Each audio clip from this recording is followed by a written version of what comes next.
بسم اللہ الرحمن الرحیم. السلام علیکم. کیپٹل ٹاک میں خوش آمدید. سینٹ کا الیکشن مکمل ہوا، لیکن اس الیکشن نے بہت سی کہانیوں کو، بہت سے الزامات کو جنم دیا ہے. اب یہ جو کہانیاں ہیں، یہ جو الزامات ہیں، یہ میڈیا میں زیر بحث ہیں اور ان سے مزید نئی کہانیاں جنم لے رہی ہیں. سب سے بڑا جو اس سینٹ کے الیکشن میں الزام لگایا گیا ہے وہ یہ ہے کہ اس میں ہارس ٹریڈنگ ہوئی ہے اور اس میں صرف جوڑ توڑ نہیں ہوا بلکہ خرید و فروخت بھی ہوئی ہے. اور اس کے ساتھ ہی اب یہ بحث بھی چل نکلی ہے کہ نیا جو چیئرمین سینٹ ہے وہ کون ہوگا، نیا ڈپٹی چیئرمین سینٹ کون ہوگا، اور اگر چیئرمین سینٹ کو تبدیل کیا جا رہا ہے تو کیوں کیا جا رہا ہے، اور ڈپٹی چیئرمین سینٹ اگر آ رہا ہے تو اس کا تعلق کس صوبے سے ہوگا. اور ایک بہت ہی اہم سوال وہ یہ ہے کہ یہ جو اب ایوان بالا ہے یہ مکمل ہو گیا ہے، تو اب یہ ایوان بالا جو ہے اس میں پیپلز پارٹی نے اکثریت حاصل کر لی ہے. پہلی دفعہ پیپلز پارٹی کو دونوں ایوانوں میں اکثریت حاصل ہے. اب پیپلز پارٹی نے ایک مضبوط پوزیشن حاصل کر لیا. کیا پیپلز پارٹی اس سال 2012 میں عام انتخابات کروائے گی یا نہیں کروائے گی؟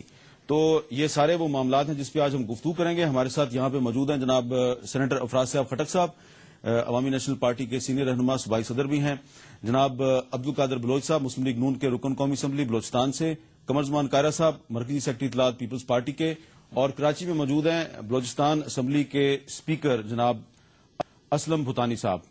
گفتگو کا آغاز کرتے ہیں اسلم بھوتانی صاحب سے. السلام علیکم اسلم بھوتانی صاحب. السلام علیکم میر صاحب. بھوتانی صاحب، آپ سے ہم گفتگو کا آغاز اس لیے کرنا چاہتے ہیں کہ یہ جو سینٹ کا الیکشن ہے اس میں جو سب سے زیادہ شکایت آئی ہے خرید و فروخت کی، ہارس ٹریڈنگ کی، یہ آئی ہے بلوچستان سے. اور جس اسمبلی کے ارکان پر الزام لگا ہے کہ انہوں نے بہت زیادہ پیسے وصول کیے ہیں اپنے ووٹوں کے، ان ارکان کا تعلق آپ کی اسمبلی سے ہے، آپ ان کے اسپیکر ہیں. کیا کہیں گے آپ ان الزامات کے بارے میں؟ میر صاحب، الیکشن میں واقعی بلوچستان میں جو سینٹ کے الیکشن ہوئے اس حوالے سے کافی باتیں میڈیا میں بھی آئی، عدالتیں میں بھی پہنچ چکی ہیں، الیکشن کمیشن کو بھی شکایات ہوئی ہیں. میں مجموعی طور پہ پوری اسمبلی کو تو مورد الزام نہیں ٹھہراؤں گا، نہ ہی کسی پہ ڈائریکٹ کوئی الزام لگا رہا ہوں، لیکن میرے جو مشاہدے میں ایک بات آئی جو کہ میڈیا کے ہی ذریعے آئی. ایک معزز رکن اسمبلی تھے، اس نے برملا میڈیا کے کیمروں کے سامنے اس بات کا اقرار کیا کہ 65 کروڑ روپے کے فنڈز کے بدلے میں ایک پارٹی کو ووٹ دے رہا ہوں.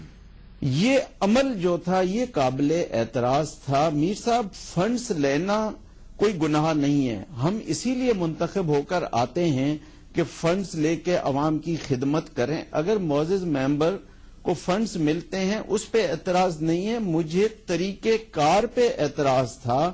اور جب میرے مشاہدے میں یہ بات آئی تو بحیثیت اسپیکر یہ میرا آئینی اخلاقی حق تھا، ذمہ داری تھی کہ میں الیکشن کمیشن کو اس بارے سے آگاہ کروں، جو کہ میں نے 1 تاریخ کو الیکشن کمشنر صاحب کو کوئٹہ میں جو ان کے ممبر تھے ان کے ذریعے تحریری طور پہ کیا کہ اس ممبر پہ نظر رکھی جائے.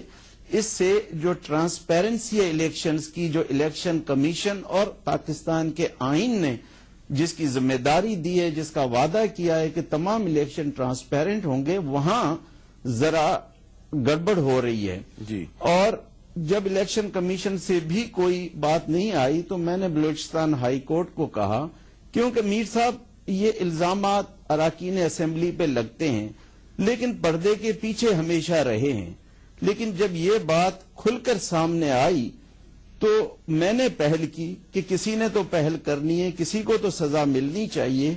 اسی لیے یہ 65 کروڑ آپ کو بھی علم ہوگا کہ کل بلوچستان ہائی کورٹ نے رکوا دیے ہیں. اب مزید عدالت بہتر سمجھتی ہے، جو بھی اس پہ فیصلہ کرے گی. میں نے تو اپنی ایک ذمہ داری پوری کی ہے. کوئی بھی ممبر ہوتا، پیر عبدالقادر گیلانی ہمارے لیے محترم ہے، قابل احترام ہے، عوام نے اسے اسمبلی میں بھیجا ہے، لیکن اس کا جو کردار رہا وہ ذرا قابل اعتراض. آپ کے خیال میں پیر عبدالقادر گیلانی صاحب کو کس ممبر کو ووٹ ڈالنے کے لیے 65 کروڑ روپے کے ترقیاتی فنڈ دیے جا رہے تھے؟ میر صاحب دیکھیے، ایگزیکٹلی تو میں نہیں کہہ سکتا کہ پیر صاحب نے کس مخصوص امیدوار کو ووٹ دیا ہے کیونکہ یہ ان کا جو خفیہ رائے شماری ہے اس کا حق تھا، لیکن یقیناً ایک حکمراں پارٹی تھی جس کے ساتھ اس نے بیٹھ کے پریس کانفرنس کی، اور اس کے معزز اراکین وزراء نے بھی اس بات کی تردید آج تک نہیں کی.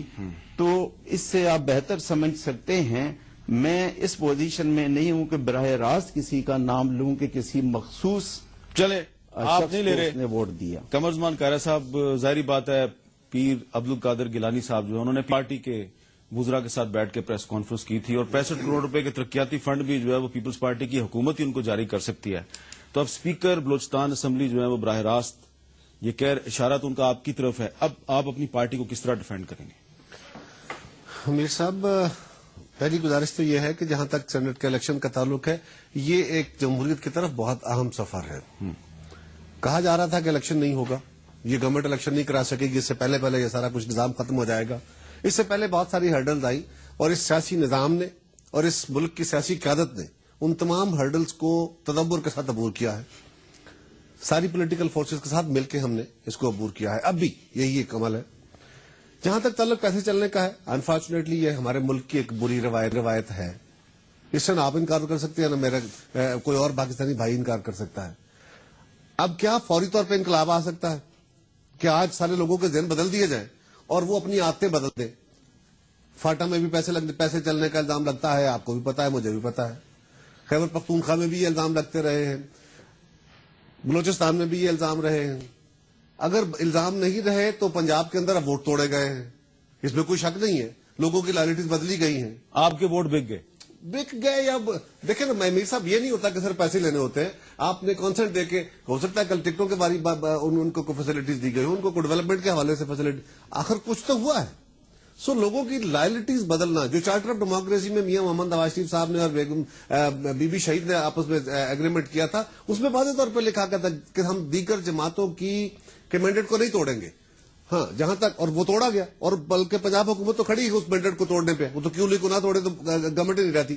لیکن سینٹ کے الیکشن میں بھی یہ کام کیا گیا. جہاں تک بلوچستان میں ڈیولپمنٹ کا ایشو ہے، جب ہم 20ویں ترمیم کر رہے تھے میر صاحب، اس وقت سینیٹرز نے یہ بات کہی کہ جی ہمارا یہ حق ہے، ہمیں جو ڈیولپمنٹ کا اعلان کیا گیا تھا وہ پیسے ہمارے ریلیز نہیں ہوئے، تو وہ پیسے ریلیز کرنے چاہیے. وہ کنڈیشنلٹی نہیں تھی.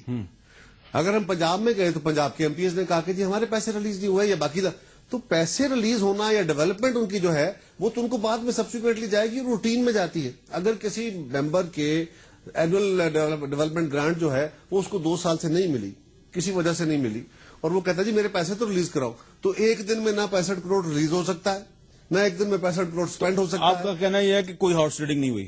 نہیں، میں ہارس ٹریڈنگ کی نفی نہیں کر رہا ہوں.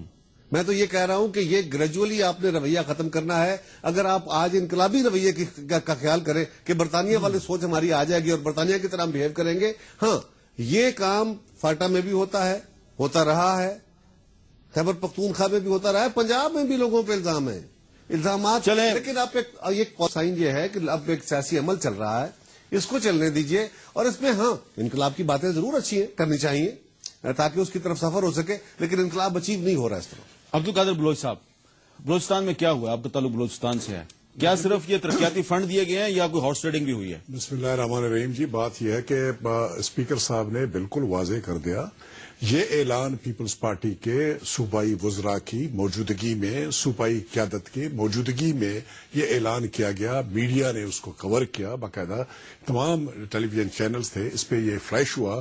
اور یہ بات، یہ فنڈز اس طرح سے روکے جائیں ایٹ 11th آور. اور پھر انہوں نے کلیئرلی یہ کہا کہ میں نے حکومتی جماعت کو ووٹ دینے کے لیے اپنے یہ میرے جو فنڈ روکے ہوئے تھے یہ ریلیز کیے تاکہ میں اپنے علاقے میں ترقیاتی کام کر سکوں. یہ انہوں نے کہا ہے. اور یہ جہاں تک بلوچستان کا تعلق ہے، بلوچستان میں ہر صوبائی